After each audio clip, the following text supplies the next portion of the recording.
Hello everyone, welcome back to my YouTube channel. I hope ಎಲ್ಲರೂ ಚೆನ್ನಾಗಿದ್ದೀರಾ ಅಂತ. ನಾನು ಕೂಡ ಚೆನ್ನಾಗಿದ್ದೀನಿ. ಸೊ ನಾನಿವತ್ತಂದಿರೋ ವಿಡಿಯೋ ಬಂದು lunch in a day which I prepared.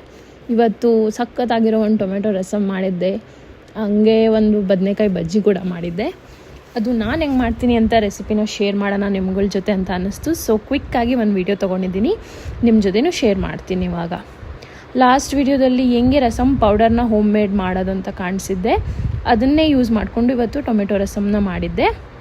So let's get started. ನಾನಿಲ್ಲಿ ಮೀಡಿಯಮ್ ಸೈಜ್ದು 3 ನಾಟಿ ಟೊಮೆಟೊ ತೊಗೊಂಡಿದ್ದೀನಿ. ನಾಟಿ ಟೊಮೆಟೊ ಆಗಿರೋದ್ರಿಂದ ಸ್ವಲ್ಪ ಜಾಸ್ತಿನೇ ಹುಳಿ ಇರುತ್ತೆ ಕಂಪೇರ್ ಮಾಡಿದ್ರೆ.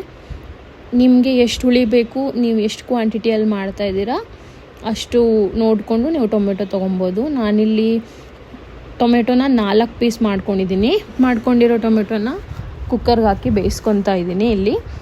ಇದಕ್ಕೆ 1.5 ಗ್ಲಾಸಷ್ಟು ನೀರು ಹಾಕ್ಕೊತಾ ಇದ್ದೀನಿ. ಎಷ್ಟು ನೀರು ಬೇಕೋ ಅಷ್ಟು ಹಾಕ್ಕೊಬೇಕಾಗುತ್ತೆ ಬೇಯೋಕ್ಕೆ.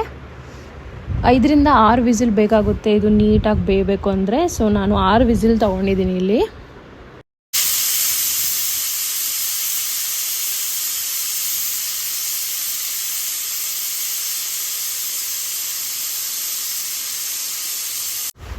ಆರು ವಿಸಿಲ್ ತೊಗೊಂಡಿದ್ದೀನಿ. 6 ವಿಸಿಲ್ ಆದಮೇಲೆ ಗ್ಯಾಸ್ ಎಲ್ಲ ರಿಲೀಸ್ ಆದಮೇಲೆ ಇವಾಗ ಟೊಮೆಟೊನ ಸ್ಮ್ಯಾಶ್ ಮಾಡ್ಕೊತಾ ಇದ್ದೀನಿ.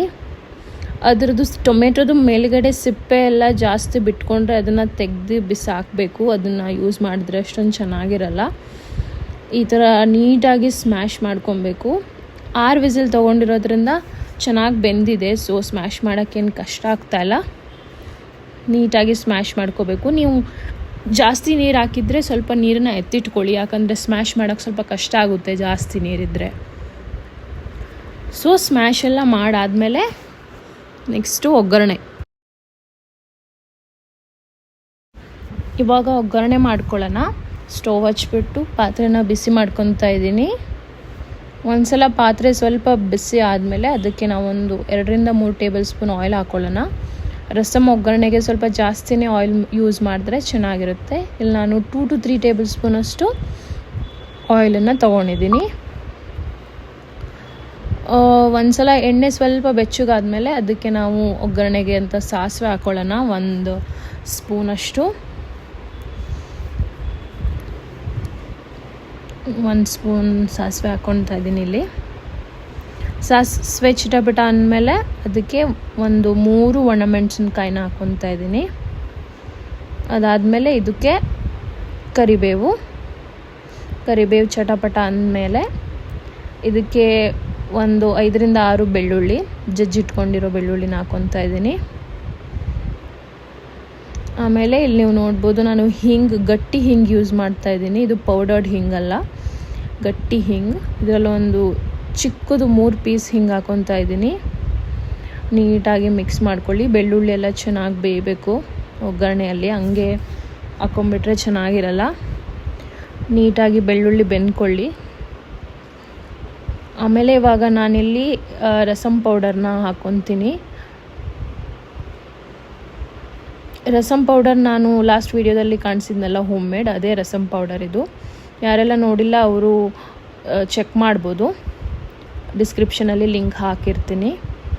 ಇವಾಗ ಇಲ್ಲಿ 2 ಟೇಬಲ್ ಸ್ಪೂನಷ್ಟು ರಸಮ್ ಪೌಡರ್ನ ಹಾಕಿದ್ದೀನಿ. 3 ಟೊಮೆಟೊಗೆ 2 ಸ್ಪೂನ್ ಸಾಕಾಗುತ್ತೆ.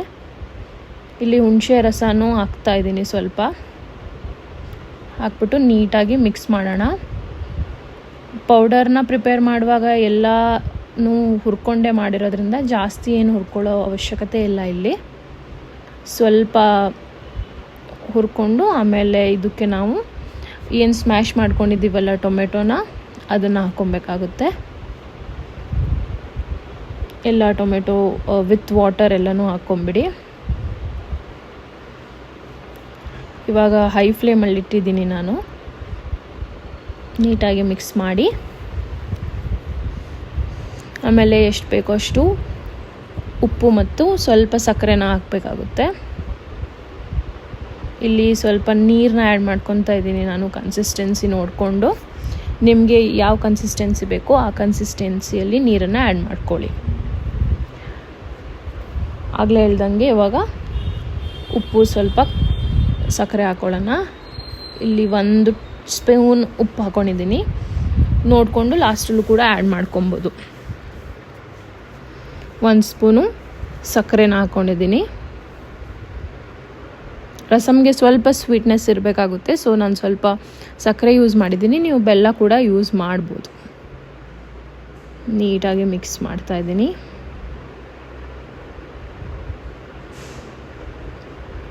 ನಿಮಗೆ ಇನ್ನೂ ಸ್ವಲ್ಪ ತೆಳ್ಳಗೆ ಬೇಕು ಅಂತಂದರೆ ಇನ್ನೊಂದು ಸ್ವಲ್ಪ ನೀರು ಆ್ಯಡ್ ಮಾಡ್ಕೊಬೋದು. ರಸಮ್ ಚೆನ್ನಾಗಿ ಕುದ್ಮೇಲೆ ಕೊತ್ತಂಬರಿ ಸೊಪ್ಪನ್ನ ಸ್ವಲ್ಪ ಆ್ಯಡ್ ಮಾಡ್ಕೊಳ್ಳಿ. ಚೆನ್ನಾಗಿ ಕುದ್ಮೇಲೆ ಕೊತ್ತಂಬರಿ ಸೊಪ್ಪನ್ನ ಆ್ಯಡ್ ಮಾಡ್ಕೊಳ್ಳೋದ್ರಿಂದ ಚೆನ್ನಾಗಿರುತ್ತೆ ಟೇಸ್ಟು. ನೀವು ನೋಡ್ತಾ ಇರ್ಬೋದು ಎಷ್ಟು ಚೆನ್ನಾಗಿ ಕುದೀತಾ ಇದೆ. ಇದು ನಾನು ಮೀಡಿಯಮ್ ಫ್ಲೇಮಲ್ಲಿ ಇಟ್ಟಿದ್ದೀನಿ ಸ್ಟವ್ನ. ಚೆನ್ನಾಗಿ ಕುದೀಲಿ. ಎಷ್ಟು ಕುದ್ರೇ ಚೆನ್ನಾಗಿರುತ್ತೆ ರಸಮ್ಮು. ನೀವು ಇದನ್ನು ಅನ್ನದ ಜೊತೆನೂ ತಿನ್ಕೊಳ್ಬೋದು, ಇಲ್ಲಾಂದರೆ ಹಂಗೂ ಗ್ಲಾಸಲ್ಲಿ ಹಾಕೊಂಡು ಕುಡಿದ್ರೂ ಚೆನ್ನಾಗಿರುತ್ತೆ. ಸ್ವಲ್ಪ ತೆಳ್ಳಗೆ ಮಾಡಿರೋದ್ರಿಂದ ಕುಡಿಯೋಕ್ಕೂ ಚೆನ್ನಾಗಿರುತ್ತೆ. ಇವಾಗ ರಸಮ್ ಆಯಿತು. ಬದನೆಕಾಯಿ ಬಜ್ಜಿನ ನಾನು ಹೆಂಗೆ ಮಾಡ್ತೀನಿ ಅಂತ ತೋರಿಸ್ತಾ ಇದ್ದೀನಿ. ಇವಾಗ ನೀವು ನೋಡ್ತಾ ಇರ್ಬೋದು ನಾನು ಬದನೆಕಾಯಿನ ಹೆಚ್ಕೊತಾ ಇದ್ದೀನಿ. ಇದು ಮೀಡಿಯಮ್ ಸೈಜ್ ಇದೆ ಬದನೆಕಾಯಿ. ನಾನು ಮಧ್ಯದಲ್ಲಿ ಅದನ್ನ ಸ್ಲಿಟ್ ಮಾಡಿಬಿಟ್ಟು ನೀಟಾಗಿ ಚೆಕ್ ಮಾಡಿಬಿಟ್ಟು ಕಟ್ ಮಾಡ್ಕೊತಾ ಇದ್ದೀನಿ. ಇದನ್ನು ನೀವು ರೌಂಡ್ ಶೇಪಲ್ಲಿ ಕೂಡ ಕಟ್ ಮಾಡ್ಕೊಬೋದು.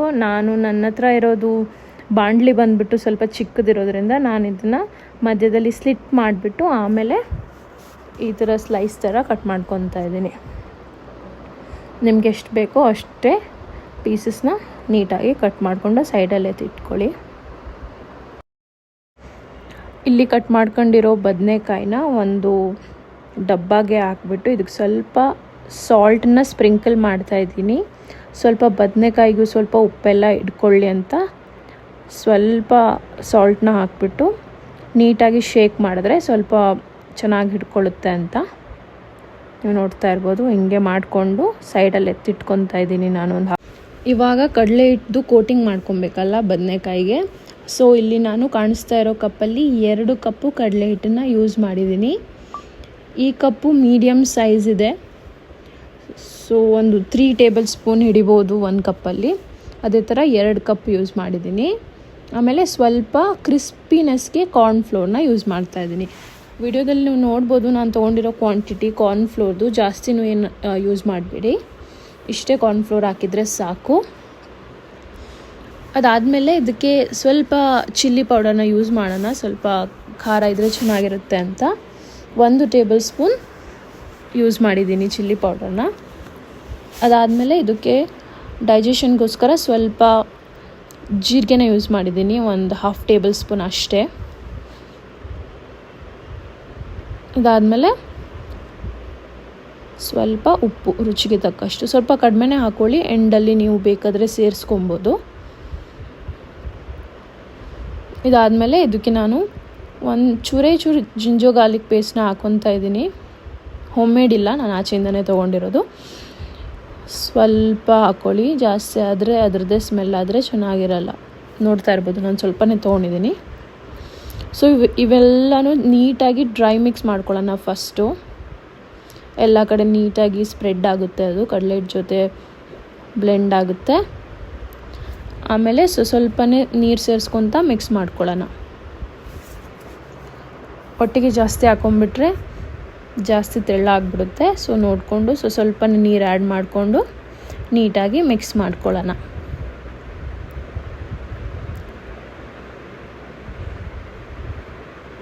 ಚೆನ್ನಾಗಿ ಮಿಕ್ಸ್ ಆಗ್ತಾ ಇದೆ. ಕಲರು ಕೂಡ ತುಂಬ ಚೆನ್ನಾಗಿ ಬಂದಿದೆ. ನೀಟಾಗಿ ಮಿಕ್ಸ್ ಮಾಡ್ಕೊಂಡು ಆದಮೇಲೆ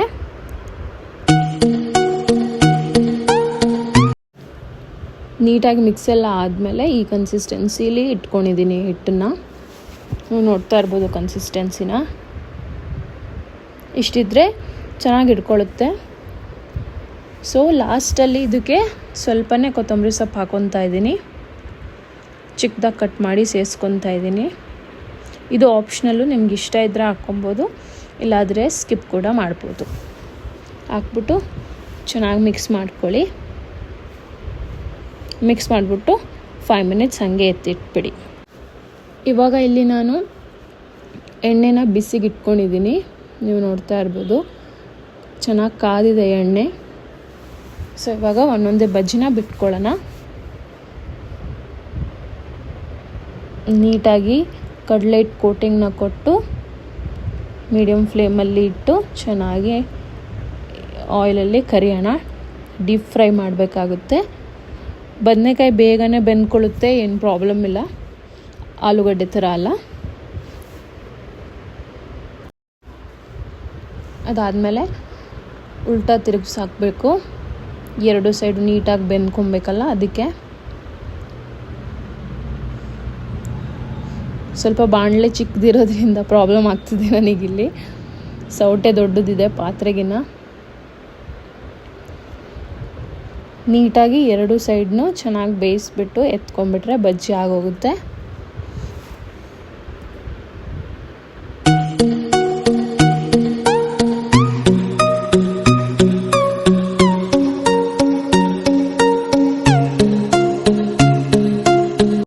ಹಿಂಗಿತ್ತು ನನ್ನ ಒನ್ ಡೇ ಲಂಚ್. ತುಂಬ ಚೆನ್ನಾಗಿತ್ತು. ನೀವು ಕೂಡ ಟ್ರೈ ಮಾಡಿ. Thank you for watching. Bye bye.